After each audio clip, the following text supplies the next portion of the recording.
Hello, this is my video review of the Kostka Rubik 4 kick scooter. I've had this scooter for about 6 weeks. It replaces my folding bike, which I had for 6 years. I didn't want to invest in new foot joints for my new bike, so I decided to buy a scooter. I checked out what was on the market. I wanted something light and foldable so that I could take it on the train. This meets the bill. The biggest competitor to Kostka is Mibble. They're priced about the same. Each of the brands does a folding scooter, and there are pros and cons to each. I decided for the Kostka basically because it's lighter and I prefer the way it folds. Okay, let me show you how it folds. I turn the handlebars anti-clockwise until it clicks in here. I then loosen this release bolt here, turn it several times, and then I turn this over. Find it useful to push that up, that joint closed before I close it with the bolt, because if you don't do that, it's possible to get it slightly twisted and it starts pulling in, and I'm frightened of damaging the joint. I think it would be useful if Kostka integrated a spring in here that pulled it together, so that you pulled it out, turned it, and it jumped back in, and then you tightened it. That's just a design suggestion. Pick the scooter up, loosen the bottom bolt, turn it 4 times, spin the whole top half of the scooter anti-clockwise, and then tighten this bolt again. And that's it, folded. Now, as you can see, it stands nicely, and carrying the scooter is pretty easy. You can either wheel it or simply pick it up here. It's only 8.2 kilos, I believe, without the accessories. But it's light, it's easy to handle, and very useful. Kostka Rubik 4 also comes with a carry bag. Let me show you how that works. Here's the bag, already unzipped. I've never done this before, so let's just hope it goes fairly smoothly.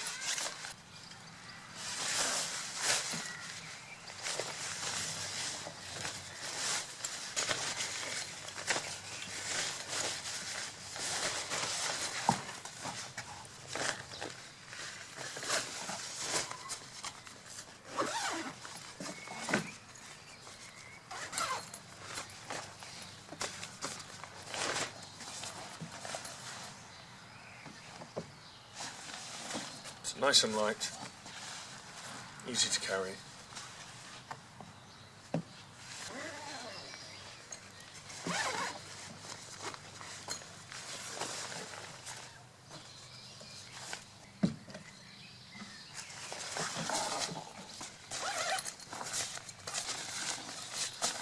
It's a nice thin light bag.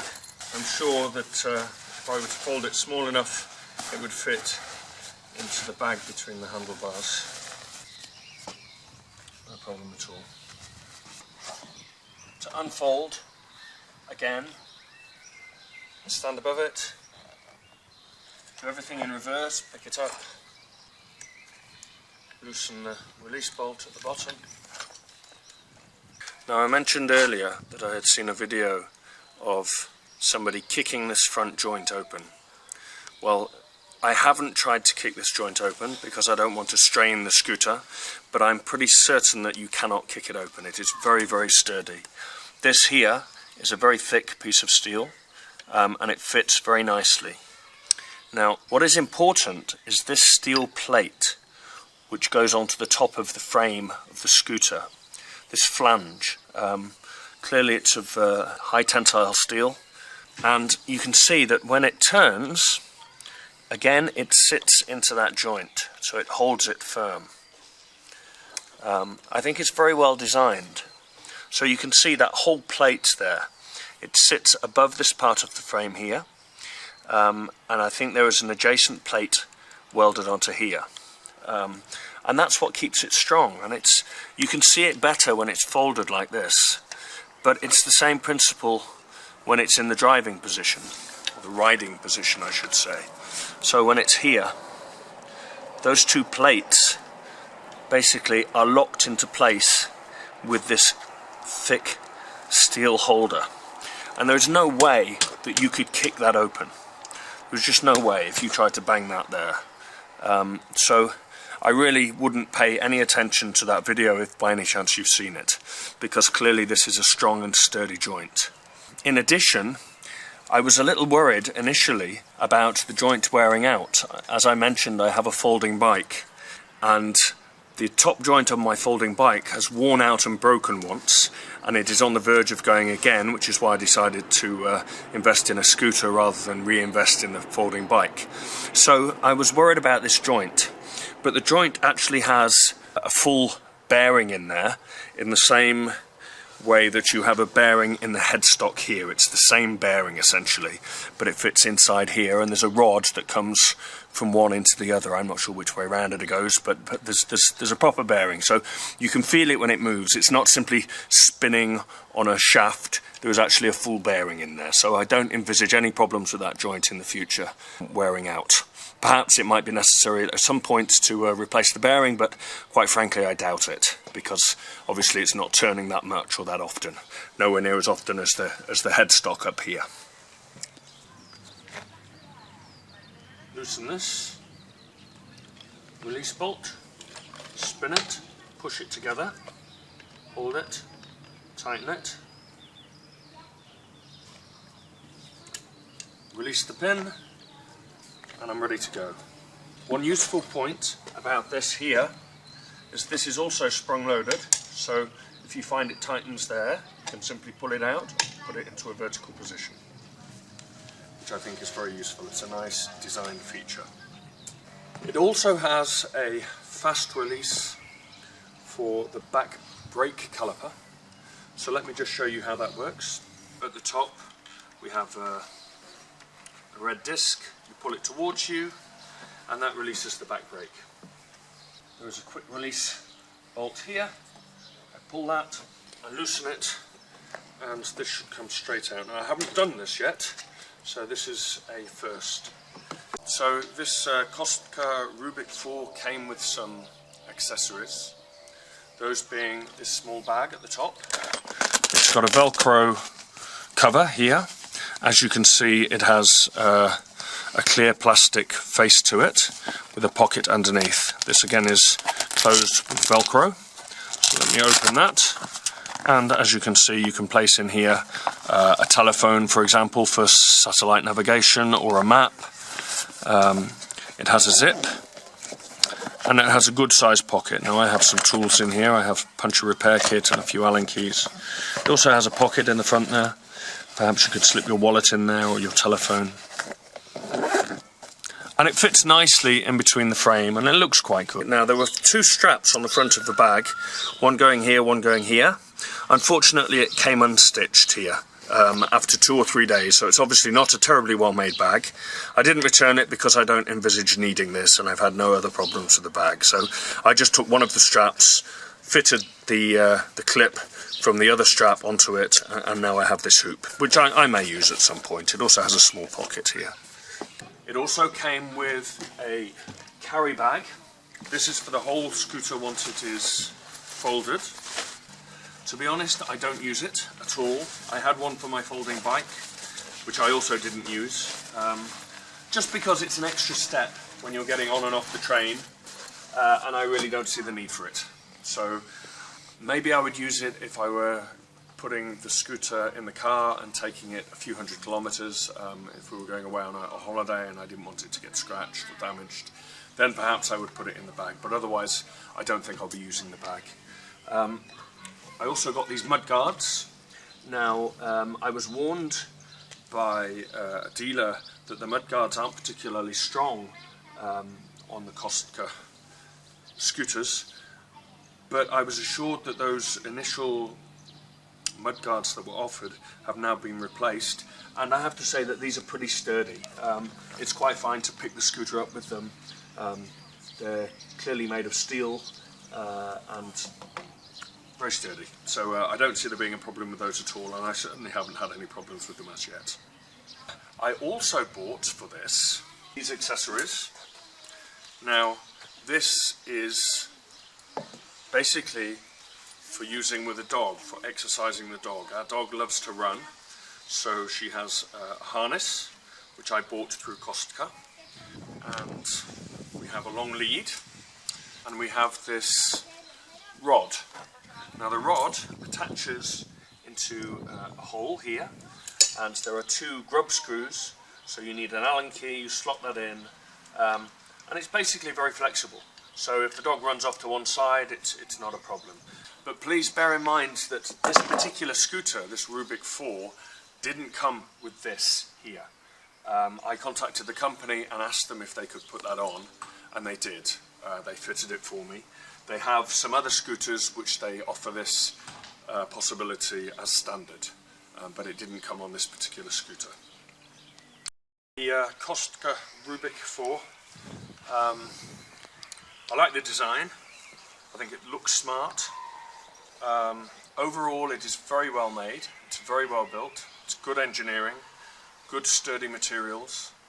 Unfortunately, I had a crash after I'd had the scooter maybe 3 or 4 days, and I went over the handlebars and the scooter went flying. I hit a manhole cover.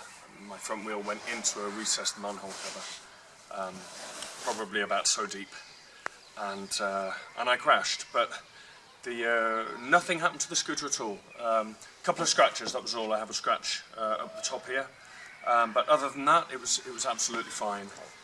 Everything was still aligned. I needed to do nothing really to right it. Now, I know that it's possible to buy a backlight that you plug into here. I haven't actually bought one yet. I had an old cycle light, which I put here. And I've strapped it on with tape because, unfortunately, I broke the rubber. But I will buy a proper backlight for it when the time comes. Next winter, probably. So, what are the downsides of this scooter? It has 1 or 2 design faults. The first one is that it doesn't have a stand, unfortunately. And that's basically because of the folding and the way it folds. Because it folds here, it's kind of difficult to find a place to put the stand. The clearance underneath is minimal, so that when you're kicking yourself, you're propelling yourself along, the difference between the 2 feet is minimal. Now, here's another design feature that I will come to in a moment, but first of all, the negatives. It doesn't have a stand, which means I have actually dropped it a couple of times. I've leant it against something and then dropped it. Also, without a stand, if you lay it on the floor and it's a hard surface like a stone, it's ended up with scratches along here because this is the point of contact with the ground, which is not great, really. Another slight design fault, I would say, is with this joint. When you undo it and you turn it, if you start tightening it without aligning the joint, it's possible to have the joint misaligned, and in theory you could damage the joint that way. So I think it would be helpful if there were a small spring in here to pull that joint together. But that's just a design suggestion, so to speak. Now, the Mibo Master, which is the competitor for this, has a square profile frame, and the steel is thicker than it is on here. So you would think, well, yes, that's stronger, but it also means it's heavier. Now, I use this a lot on the streets in Prague, and the streets are very uneven, and there are a lot of cobblestones, and so it's really not uncommon to catch the bottom of the scooter. But Kostka have thought of this, and they have reinforced the front here. They've welded on some steel in a horseshoe shape that goes up the front here, which not only strengthens the frame, it also gives you something to scratch when you hit those surfaces underneath the scooter. They also have a weld line all the way along here. Now, the Mibo, of course, has thicker steel, but they don't have this at all, which means that when you're scraping the bottom of the frame, you're actually scraping into the frame itself. Here, not so. And if I do ever wear out this weld, I see no problem with having somebody run some weld along there just to build it up again, if that's necessary. I was also warned that the frame isn't very sturdy and it flexes down a lot. I don't think that's the case. I think it's absolutely fine. I've had this at really quite high speed, going down a fairly steep hill on smooth tarmac, and there's just a slight hint of a speed wobble there, but not enough for me to slow down and not enough for me to brake. I never once felt that it was going to go out of control. So overall, I think this is a very good product. I'm very pleased with it. I can wholly recommend it, and I can also say that there is absolutely no worries with kicking that bottom joint open. There's no way you will do it. It's very, very sturdy. So that's the Kostka Rubik 4, a very good product. Thank you for watching, and I hope you liked the review.